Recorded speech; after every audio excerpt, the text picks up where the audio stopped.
Hi, my name is Marcus, and welcome to Servant King. This program is called Confusion of Law. In this program, I will be providing more confusion, but also unraveling a few things.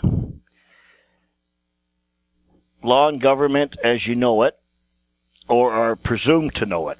Everyone's presumed to know the law. Our justice system cannot work without it, without that premise. This program is basically going to be an unconventional lesson in civics. You were all taught civics in school, and of course the media continually reports on it. Now there's a reason why over 90% of all our elected representatives in government, and why prime ministers and presidents and of all leaders of different countries are lawyers. Leaders that are not lawyers have an extra pillow in bed with them for their lawyer. You see, they're the only ones who know how this all really works. There are all kinds of groups in the world protesting things, yet none of them even know what the root problem is of what they're protesting. Governments humor them by allowing them to peacefully protest, but behind the scenes they're just calling you idiots. When's the last time you saw a group of lawyers out on the street protesting something? They don't. Or large corporations. No, they don't do that. They're not idiots. I see Aboriginal groups protesting for things they claim they own. Why would you protest owning something? I think they're confused. I see people protesting that 1% of all the people have 99% of the wealth. But wealthy people don't own anything either. I think you're confused. I see groups protesting against things like abortions. They want unborn babies or human beings to be declared to be persons. They're confused. I see groups who oppose all statute law and only want to be governed by the common law. I want my common law rights. That's it. I don't want any more laws. Well, I think you're confused. I see groups protesting saying, I want to be I'm a free man on the land. A common law free man. They already are. They're confused. Is that what you really want to be? I see people fighting in court for the custody of their own children. I think they're confused. And who do all these groups and people go to for help? You guessed it. The masters of confusion. So my lesson to you will hopefully make you realize how futile your protests are. Hopefully you will stop doing what you're doing and change direction. There is something you can do, but what you're doing, it will not be helpful. Government to govern means to exercise authority to administer the laws. Government is an organization that exercises authority. So basically to govern means to control something you own. What is law? Well, the Black's Law Dictionary, first edition, sort of says it best. It says law is that which is laid down, ordained, or established. That's it. Laid down, set, established. A rule or method according to which phenomena or actions coexist and follow each other. That which is laid down and established by a supreme power or being. The Canadian Law Dictionary says a rule to govern action. Now, I've heard of all kinds of law. I've heard of public law, corporate law, family law, administrative law, international law, criminal law, criminal lawyer. That would be a lawyer that's a criminal. Civil law, common law, law of physics, law of mathematics, law of gravity, law of God. You can break the law, you can't break the law. Nobody's above the law. Everyone is under the law. A lawmaker, municipal law, constitutional law, the royal law, law enforcement, man-made law, old law, new law, spent law, court of law. There ought to be a law against that. The supreme law is the Constitution. The law is always speaking. We can amend the law, repeal a law, strike down a law. And on we go about law. If you break the law, it's wrong. If you obey the law, that is right. Now here's a few things you should think about carefully. I'm going to pose some questions. Just think about these things by yourself with your good normal brain. Has anyone ever asked why they have to obey the law? Is there a law that says you have to obey the law? Lawyers and many others in our society make an oath to obey the law, or they can't be a lawyer. Did you make an oath to obey the law? Why do some people make an oath to obey the law and others do not? Are we not all equal under the law? Surely someone who makes an oath to obey the law has a greater duty than one that has not made an oath or promise. Maybe you don't have to obey the law. Maybe it's just being forced on you. It's possible. Or maybe you're on someone else's land. Some land that somebody's claimed. And they say, while you're on my land, you have to obey my law. While you're under my roof, while you're in my family, while you're in my house, you have to obey my law. It's possible. If you practice the law without a license, lawyers have to have a license to practice the law. Do you have a license to practice the law? Practicing the law without a license is illegal. Maybe you should stop practicing the law before you get into trouble. We say we are a nation, a country of laws, governed by the rule of law. I guess we could say we are a society of laws, a law society. Then I must be a member of a law society. I know lawyers are members of a law society. But am I a member of a law society? Maybe I am. I can choose to represent myself in court. Does that make me an officer of the court? But if we're all members of a law society, does that mean I'm a lawyer? I practice the law. Maybe I am. Did you know that lawyers are taught in law schools to disregard what they may think is right or wrong? Just get that out of your head. They're trained to only think in terms of what is legal or illegal. Have you been taught to disregard what is right and wrong? And to think in terms of only what is legal or illegal? If you're going to represent yourself in court, disregarding what is right and wrong would be helpful. So, the basic definition of legal insanity rests upon your ability to know what is right and wrong. If you don't know what's right and wrong, you can't be held legally responsible. You're insane. So if your lawyer has been trained to disregard what is right and wrong, your lawyer doesn't know what's right or wrong. Is your lawyer legally insane? Legally, he must be. Even judges will render a legal opinion. It may be right, it may be wrong, but it will be legal. So what does legal mean? If I do what is legal and refrain from doing what is illegal, is that right or wrong? It's neither right nor wrong. It's either legal or illegal. Killing Jews in Germany was legal. Abortion is legal. Sodomy is legal. Hating sodomy is illegal. Legalese, the language of a law society. Dictionaries tell you legal means according to law, in conformity with law, recognized and valid in law, agrees with the law. Why not just say it's the law? If it was the law, then we would not need the word legal. I think legal has more to do with the will, your will, or more specifically, willful support. Why? Because the legal system requires your will. If you cannot form a will, you cannot be held legally responsible for your act. Didn't know what I was doing. Also, a legal system requires your support. If something is legal, you have a leg to stand on. Support. If it is illegal, you do not have a leg to stand on. No support. You will find no support for something illegal. I also know that a will has no force or effect while the testator of the will is still alive.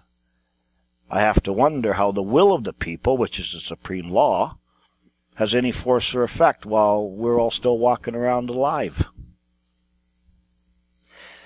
Let's talk about real law. Never heard that word before. I made it up. We've heard of positive law, but what's real law? Well, real law is just the way things are, the way things ought to be. You could say that real law is always right and proper. I wonder if we could make real law illegal. The law of gravity. That's real law. Just the way it is. I can't create it, amend it, repeal it. It's been laid down and established by someone. Someone made that law. Maybe I could get my member of parliament to write a bill to amend gravitational law.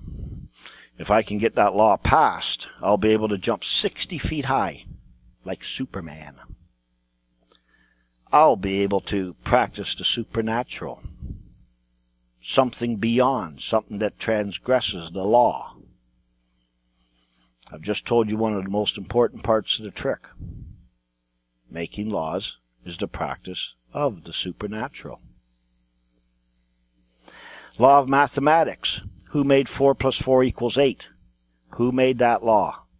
4 plus 4 equals 8 is right. 4 plus 4 equals 9 is wrong. When I was in school, the teacher would say, that's right, that's wrong. That sounds like real law to me. I remember when I was in grade 11, I took a course in legal math. Yeah, legal math. I remember the teacher asked me, he said, Marcus, what is 8 plus 8? I said, 88. She said, no, Marcus, that's illegal. That's illegal. I had to go to jail for a month. So, real law is something you can scientifically test repeatedly and always get the same result. That is law. Laws cannot be changed. It is established, or it's not real law. It is immutable. What makes law enforceable? Well, the promise. What makes law? The will of something. What makes law enforceable? The promise of the will. What makes a promise enforceable? The right of the promisee. The one who received the promise. He has a right to that. You see, the will is always about the future. It is like prophecy. I will see you next Tuesday. You never say, I will see you last Wednesday. And if you say you will, come and see me next Tuesday, that is a promise, and I have a right to it. Are you going to keep your word? Now, that's all you need to know about law for now. What is law? This comes from the Ministry of Justice, Justice Canada website. What is law? Then the next thing underneath, they put why we need laws. You see, this is a bait and switch. They're going to tell you what is the law, but they can't do that. So now they're just going to tell you why we need laws, but you're going to think they're telling you what is the law. So I'll read this little short thing they had on their website, government website. Almost everything we do has a set of rules. There are rules for games, for social clubs, for sports, and for the workplace. Rules of morality and custom should tell us what we should and should not do. Rules made by government are called laws. Laws are meant to control or change our behavior, and unlike rules of morality, they are enforced by the courts. Excuse me? Unlike rules of morality, the courts don't enforce rules of morality. They just said morality and custom tells us what the law is. Just contradict themselves.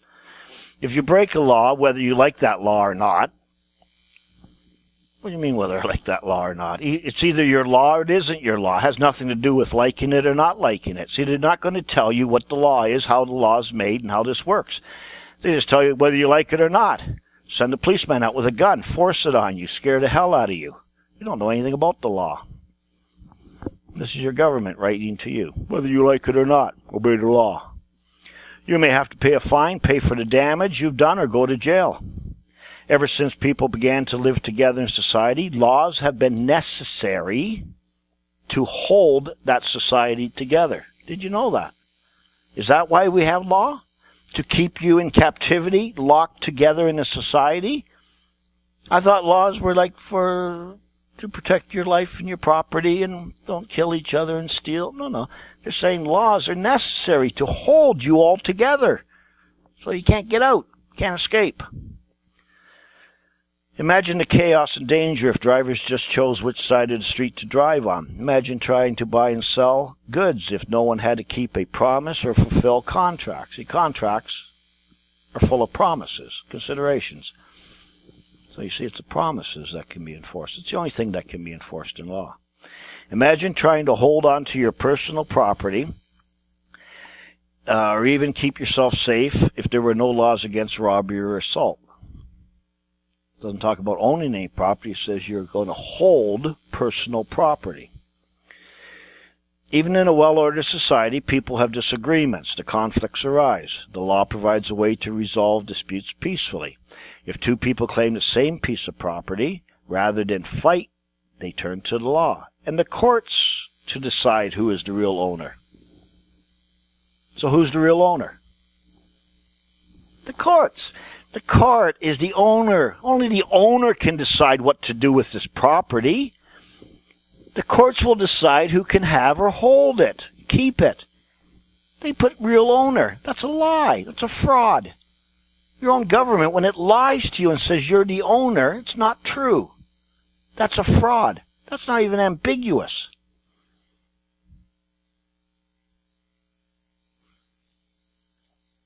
Our legal system, based on a tradition of law and justice, gives Canadian society a valuable framework. The rule of law, freedom under the law, democratic principles, blah, blah, blah, blah. So Canada has a legal system. Our system of laws are not right or wrong, and certainly not moral, just tradition. We can change our mind. We can change the law. Nothing to do with morals. It's whatever is legal or illegal.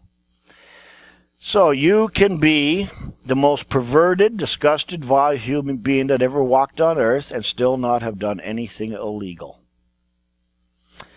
And then I went back about 200 years to a very old book about this word legal. And it said, legal, permitted by law, according to the law of works, or resting on works for salvation, as opposed to free grace. That's confusing. So legal has to do with the law, but grace or mercy or pardon or forgiveness or whatever is not done by the law. I guess forgiveness as in a pardon, but to forgive someone means somebody has to be in the place of giving for you. Instead of you giving, someone else gives for you. This free grace and forgiveness thing sounds like something to do with God again. I keep coming across God stuff in the law and constitutional documents, but I know God has nothing to do with the law. Churches do not make the laws. The legislature of a country does. How do I know that churches or God do not make laws? Well, there are four neighbors living side by each.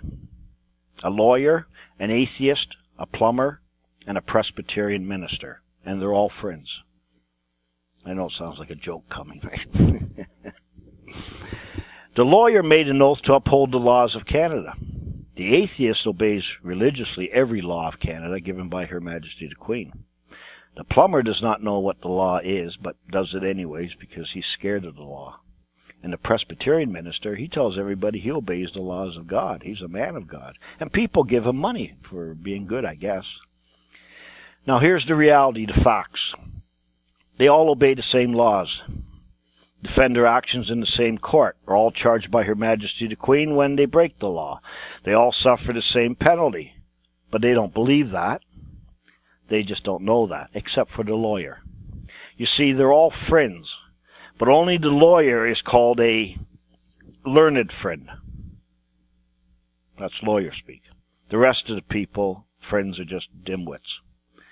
In fact, if they get in trouble, they go over to their learned friend, the lawyer, and let him feed on their misery for his sustenance. Now, there are many groups in the world that protest the law or break the law because they hate it. They argue with their own servants, argue with the police, claiming that the cop does not have their will or consent. I don't have to pay my taxes. I never agreed to this. You don't own me. I'm not your property. Well, it's obvious that their knowledge is lacking.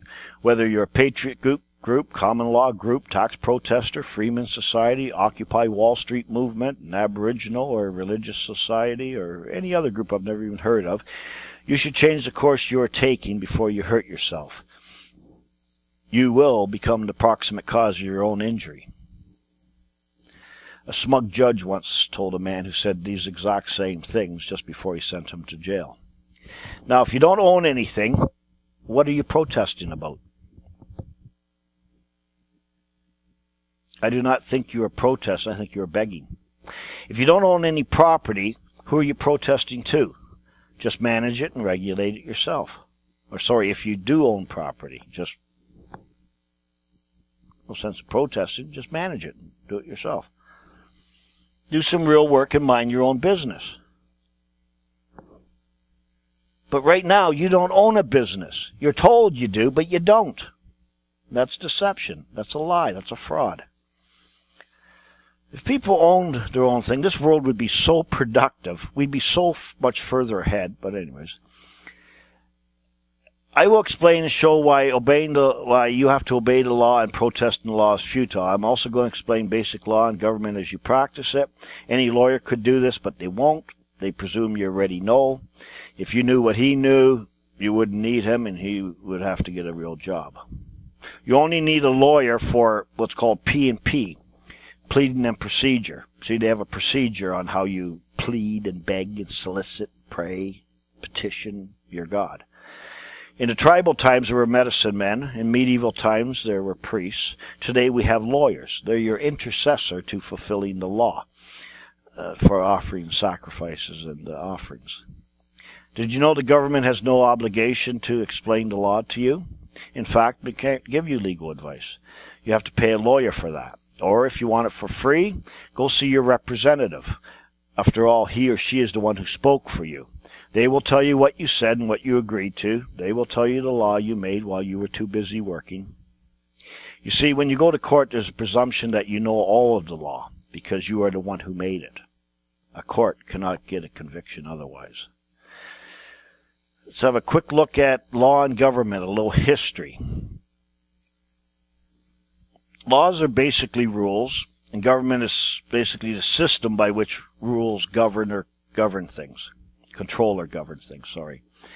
So where did law and governments begin? Well, if you go on the internet and type in history of law, you get, we evolved and we were barbarians and savages, and at some point, maybe 100,000 years ago or whatever, we started to form some rules, some communities, some tribes, some governance. There was probably a law back then that said probably Cro-Magnon man or Neanderthal man had rules like no man shall drag his wife around by the hair except under the authority of a license and subject to the regulations. Now, this history is not correct, but this is what you think of as history. Today, we only have a record going back about 7,000 years to Egyptian laws, the Hammurabi Code, Justinian Code of Laws. Anything before that seems to be lost in history. It's strange how we have records going back a few thousand years, and before that, nothing. Like it just fell off the face of the earth. I guess anything before that is prehistoric. That means before history, prehistoric, before history. That would mean before time. So I guess that at one time there was a time when there was no time. Before history.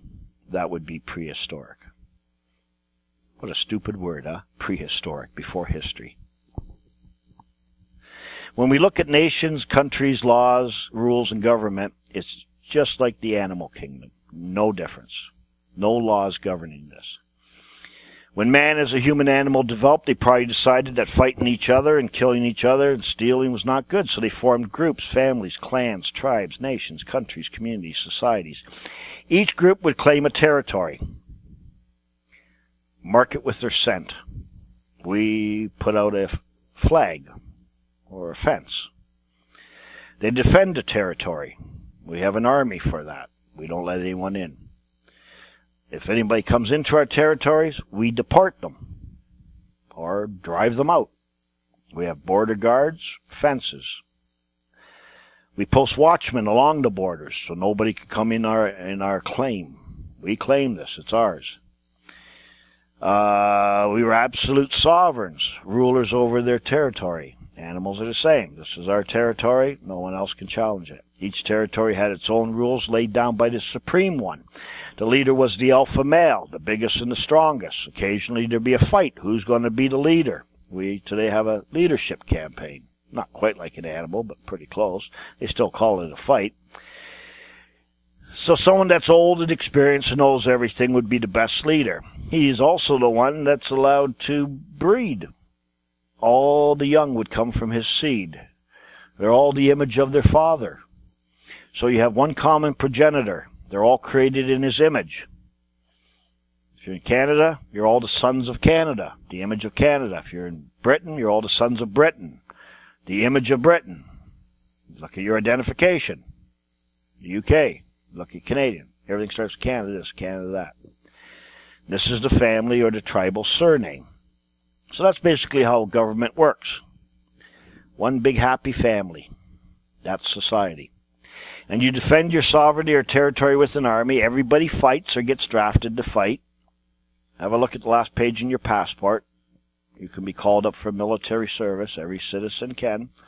If you don't go, they shoot you, they kill you. Citizenship is allegiance in return for protection. That's what citizenship means. You want it to be protected from the boogeyman. So I swear my allegiance to this country. I will help fight and defend it. So it's a protection racket. It's like the mafia coming around your business. You need protection. You give me so much allegiance, duties. I will protect you. If you want to take the claim of another group or their territory, you go to war and kill them. Today we have rules on how you can kill them. Called the international law. Now, civil war is like euthanasia. It's a civilized killing, and a nice, polite way to kill someone. I mean, we have to kill you, but we can be civil about it. The civil war is also like killing your brother. You're in the same family. With a regular war, you're not killing your brother, because that is a brother from a different mother. But in a civil war, you're killing your brother. There's no law to control any of this. All these families around the world, what you call country societies, there's no laws controlling any of this, because we're not a world based on law.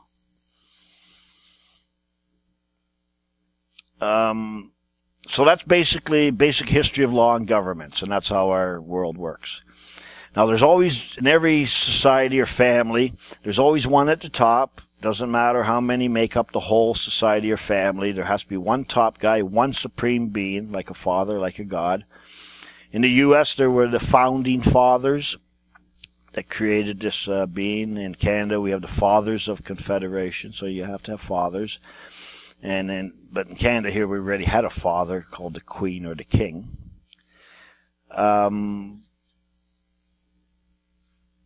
So let's look at how laws are made in two countries like Canada and the U.S. But the principles are virtually the same for all countries, unless it's a pure dictatorship. So how is the law made? Well, I'm going to tell you something that nobody knows. It's a very well-guarded secret, but I'm going to tell you. Here's the secret. There's nobody here on earth but us people. And you're probably thinking, oh, I know that. No, you don't. I'll show you in a minute why you don't know that.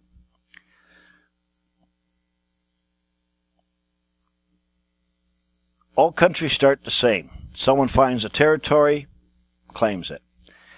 Years ago, ships came over to Canada, and the men said, I claim this in the name of King George.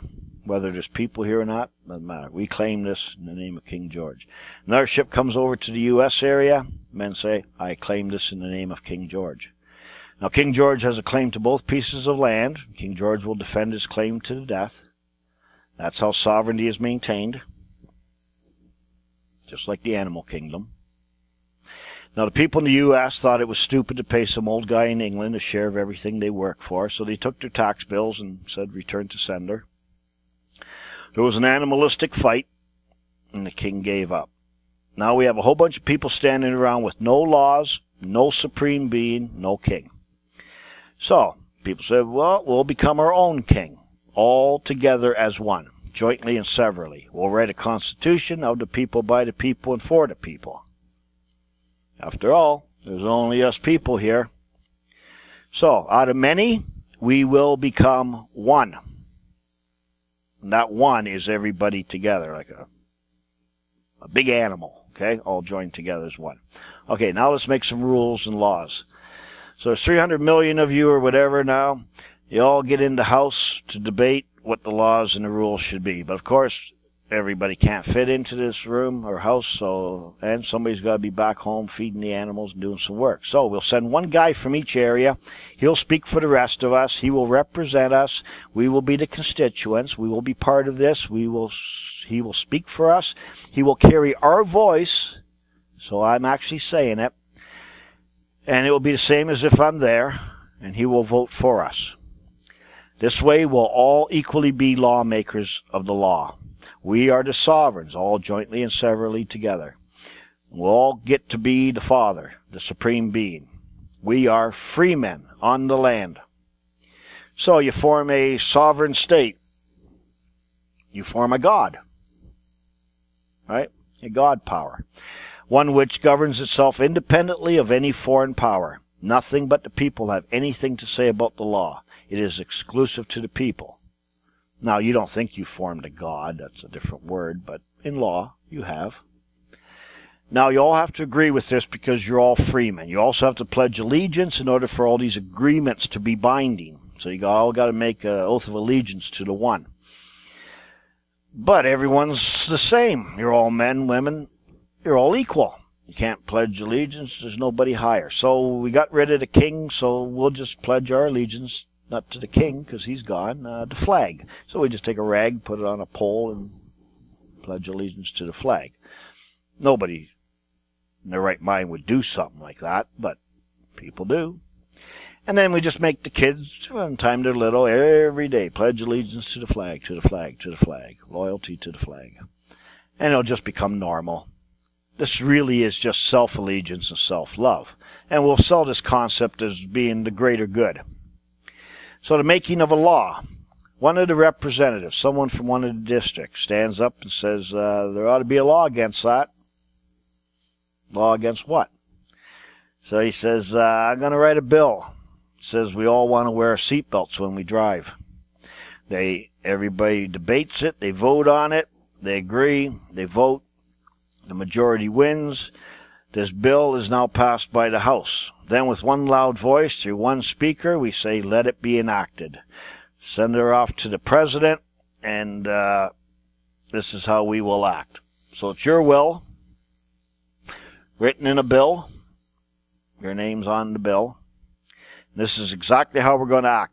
The exact details are in the Highway Traffic Act. Wear your seatbelt. This is the script. It's called Scripture. You must follow the act. It is your will, and your will is the promise, and your promise can be enforced by law. You give the bill to the president, and he signs it into law. Now it's time for you to perform, time for you to act right, time for you to pay the bill you wrote. The president will make sure your will is executed, carried out. He's your servant, the executive branch. He holds the bill. You are the author of the script. You authorized it. You have a character in the act, and you are a party to the act. It is your will. You're the boss. Your will. You said, I will wear my seatbelt. It is a promise you made in a parole contract. So who made the laws? You did. You said, I will do this and I will not do that. When you say, I will, that is a promise, and a promise can be enforced or demanded in law. The promisee has a right to your promise. Who's the promisee? All the other members of the house. All the members of your society or your family. All have a right to your promise. You said, I want policeman to stop me if I'm not wearing my seatbelt. You said, I will pay $85 fine if I don't do it and get caught. In court, the executive has to prove your will, what you wanted, and that you did not do it. That is your conviction. It is what you believe should be the law, how you should act. You pay your servants to carry out your will, your desire. Judges are there to administer your judgments, your will. not their own judgments. The executive branch is there to carry out and execute your will. They hold the bill and your name is on it. So, who is the government? You are. You govern yourself. But you do it as one. You are the executive, the judge, and the lawmaker. You are all three branches of government. You are. Of course, someone carries out the role for you, and you pay them for their service to do it for you. This is your public servant.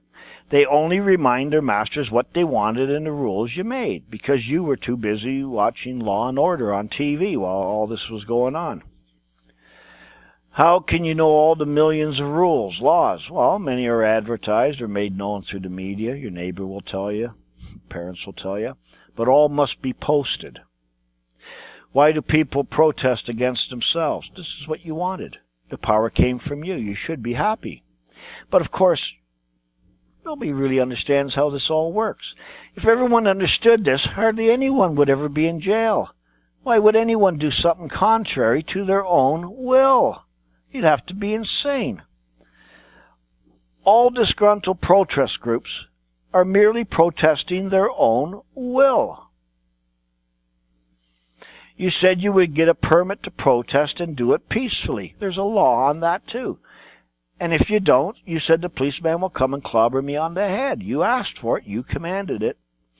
And now you say, I don't like that system of law called democracy. Well, democracy is like 4 wolves and 2 sheep debating on what's for dinner tonight. 51% of the people can, by and through democracy, make the other 49 do anything by law. Even your rights are not absolute. They can be taken away too. Isn't that cool? Gotta love free will. Gotta love being a free man. Maybe now you know how your servants got your will and consent, how they got your power. Here's the illusion. The government is no one. There is nobody here but us people. In other words, government should be viewed as a public trust, rather than the people who work for it. The servants work for a trust, your trust. You live in a self-governing society. You govern yourself. Even the people who work for the government are part of the government. See, an illusion is something you see but does not exist, and it's an erroneous mental representation.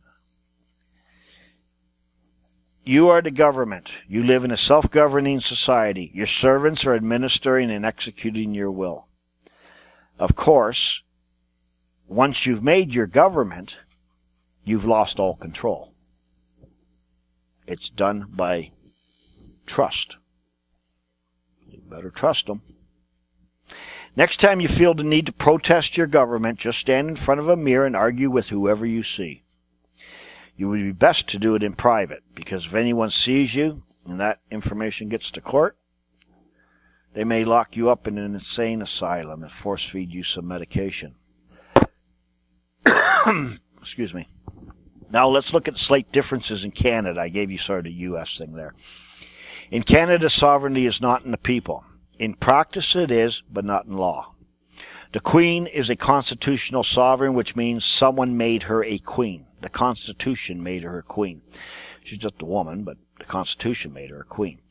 We are told this is a right she has from God. It's not true, but that's what they tell you. Or maybe she's referring to a different God. We'll find out later. Now, everybody knows she's just a woman like any other woman. But when she puts on the crown and a nice dress, we call her a queen.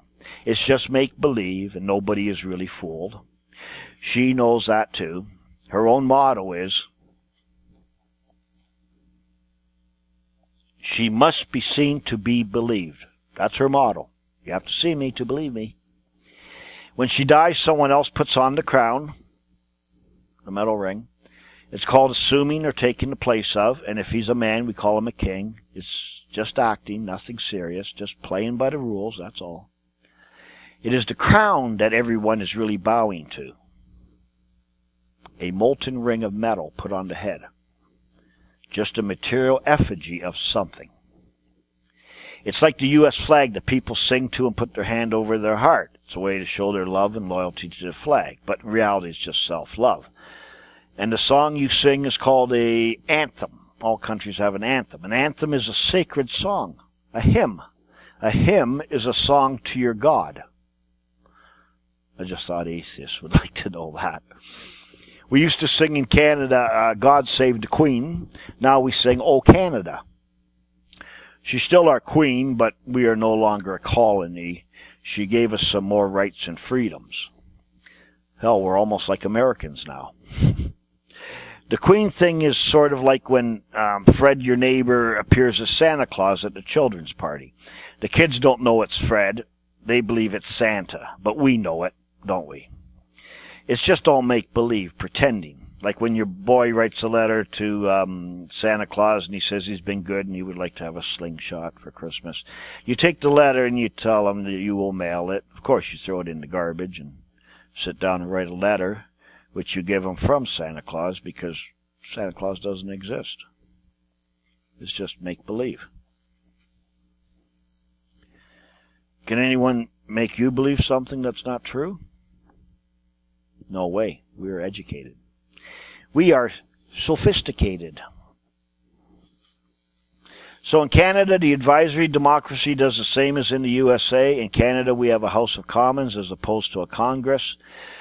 We both have a Senate like the old Roman law.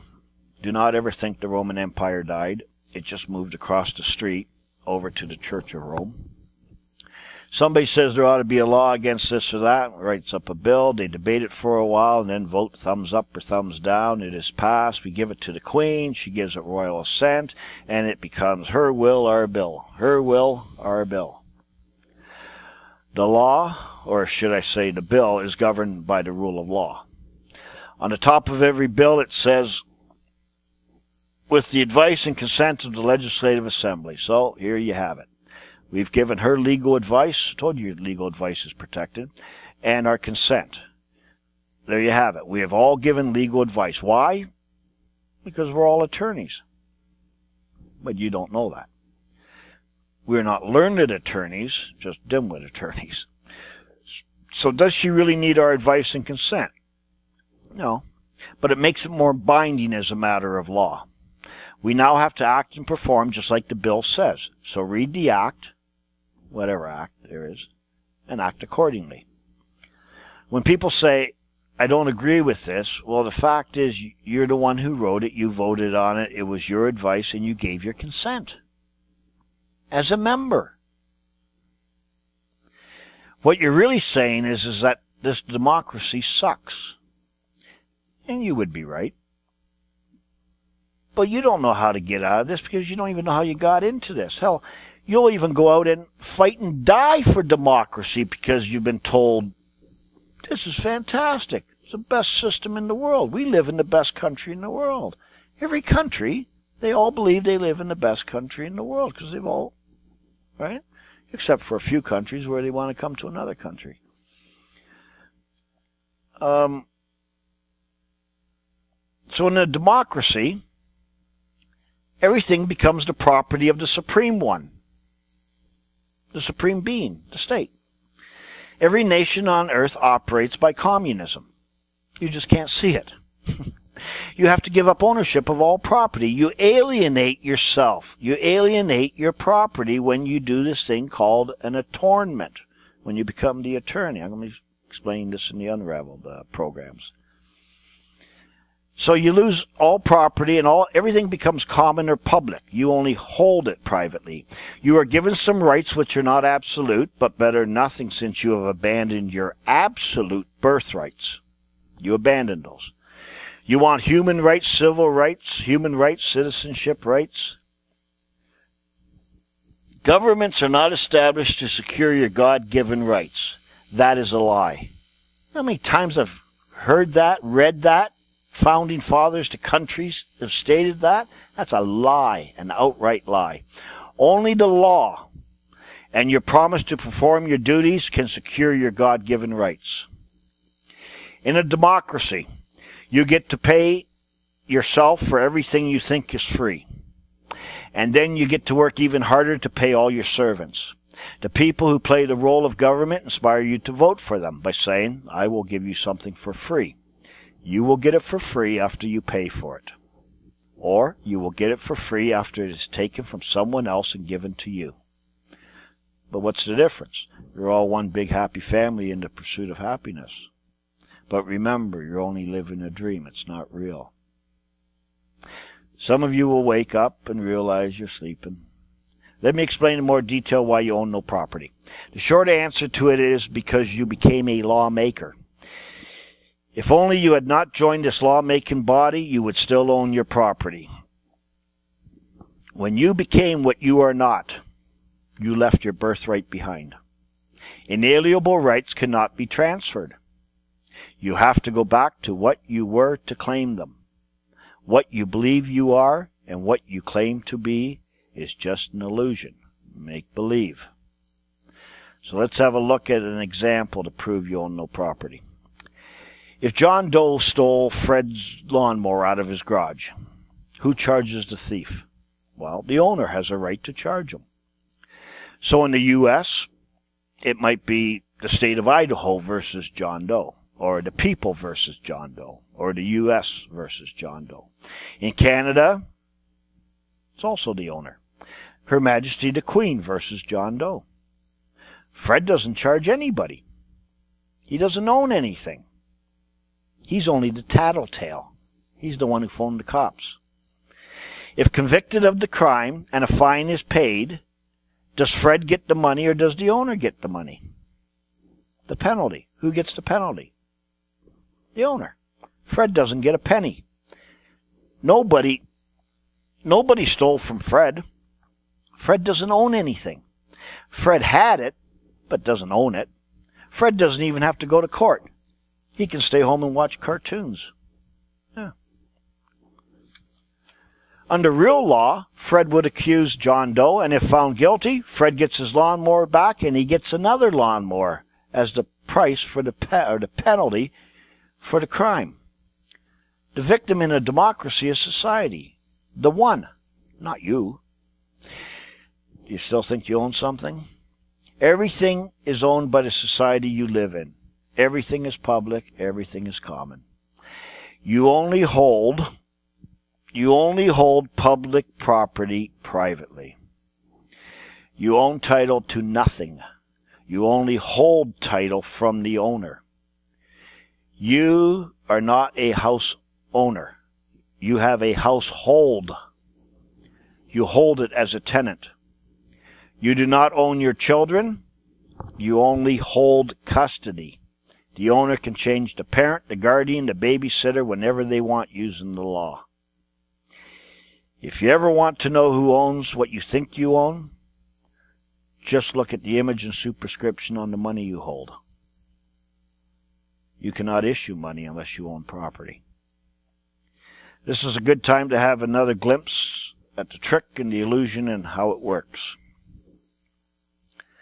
A fundamental, probably the fundamental concept of law is that one can only apply his will or rules to that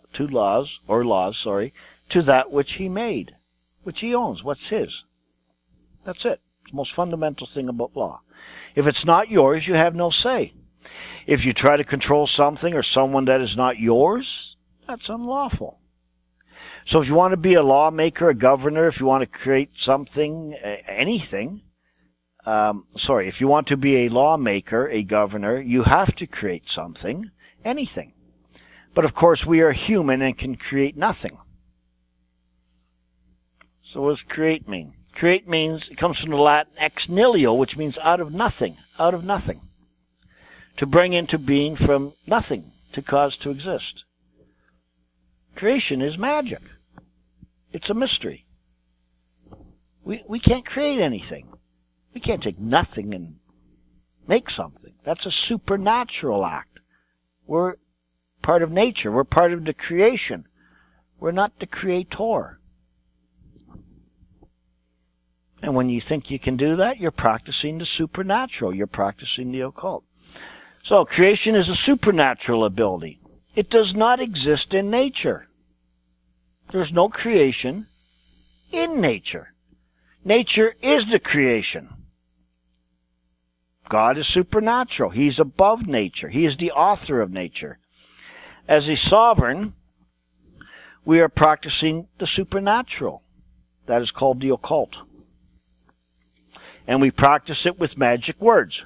We create nothing and believe it is something so that we can apply our will to it. I'll be elaborating on this more later. So, first the people who had no law, standing around in the field, after they got rid of their king in the U.S., they created the U.S. Took a claim, and we're going to make this into something. They wrote its constitution, and a nation was born. Born of you. You gave it birth. The people gave it birth. Now, can the USA give you birth to you? You already created the Father. Now all you need is a Son to do the Father's will. Yes, the U.S., the one, will give you a birth certificate. It's not a real son. It's only a make-believe son. But it was devised and created to serve the purposes of government and society, sort of like an immaculate conception. It is basically just magic. If you can recall, this is exactly what Judge Blackstone said about persons. He tried to codify the common law. He said, an artificial person, a mask, an identity, was devised and created for the purposes of government and society. It is a non-living entity or being created or birthed in the image of the U.S., and there will be a date it was issued, a day that this being came forth. At this point, you may use it as your proof of claim to be that. But since you cannot, the best you can do is think, act, and speak for it. And of course, believe you are. And when summoned to court, you must appear to be. I think, therefore I am. It is your mask, and that is how the oldest trick and illusion in the book is done. The trick or illusion is so normal and usual that no one can see it or grasp it. First, you created something in your image. Then you claim to be the image of what you created. This is pure occultism. You now have a false identity, a counterfeit, a token. And you personify it. That means you give body to it. You're giving body. You ever watch that movie called Ghost, where one, right, used the body of somebody dead, a spirit, being? A being created in your image, your semblance, a resemblance of you, a similitude, a graven image, a character. This is a sovereign citizen and a subject. One is above the law and the other is under the law. How do you think your laws are made? Everyone is above the law.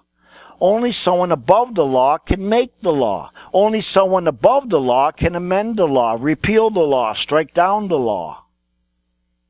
You're the one who made the law, so you're above the law.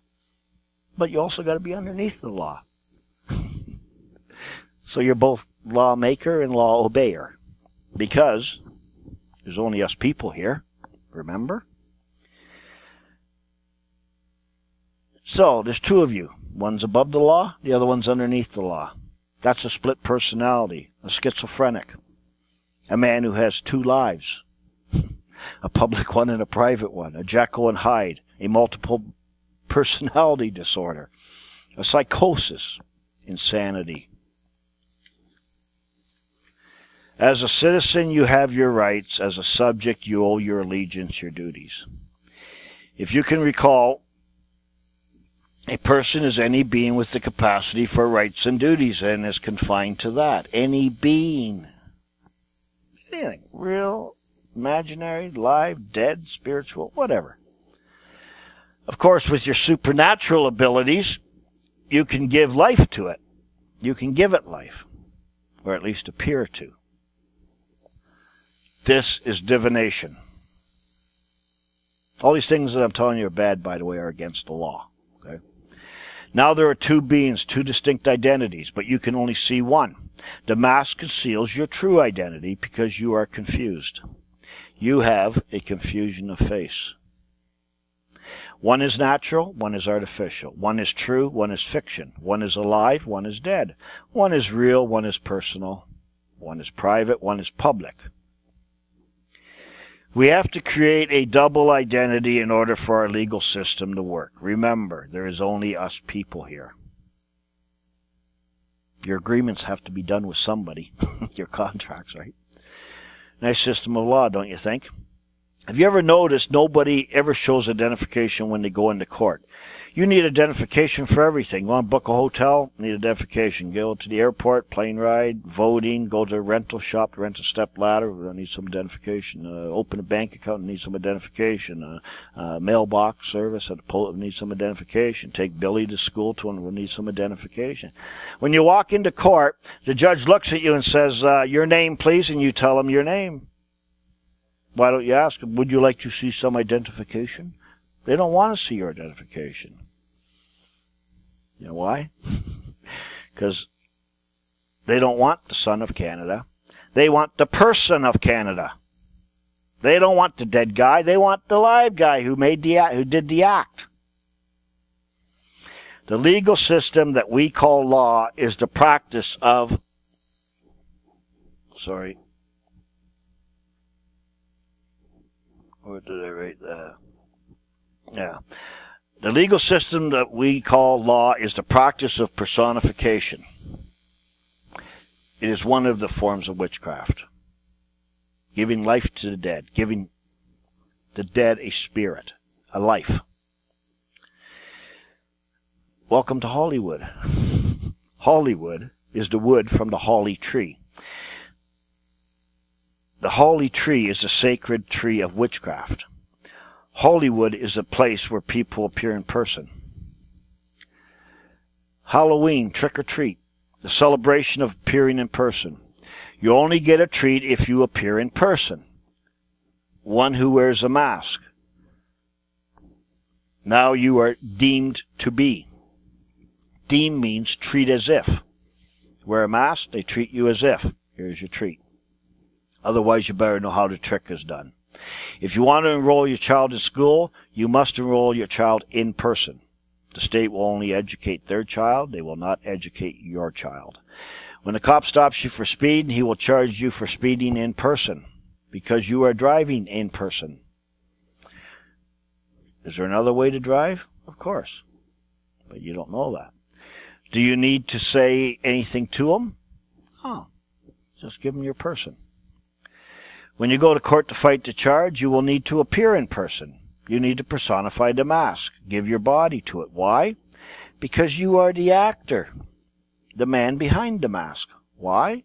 Because you are the cause of the effect. You are the cause of the effect performed through witchcraft. I once ate my whole dinner in person. When I was done, I was still hungry. Yesterday, I drove my car in person. I almost hit a tree. I had to take control of the wheel myself. Confusing, isn't it? Because it was designed that way. Deception can only be revealed by learning the truth. No man that is deceived has ever known it, for if he did, he would no longer be deceived. Maybe self-governing is not all it's advertised to be. Maybe you want to quit. Maybe you want to give back that which is not yours, to restore that which is yours. The illusion we live is so normal, so everyday, we cannot see it. Remember what subtle means, difficult to detect or grasp in the mind. Right now, this is that, and you cannot perceive the difference. When you can clearly see in your mind this is not that, you have been successfully transformed by the renewing of your mind. For without this, you will realize you are just that.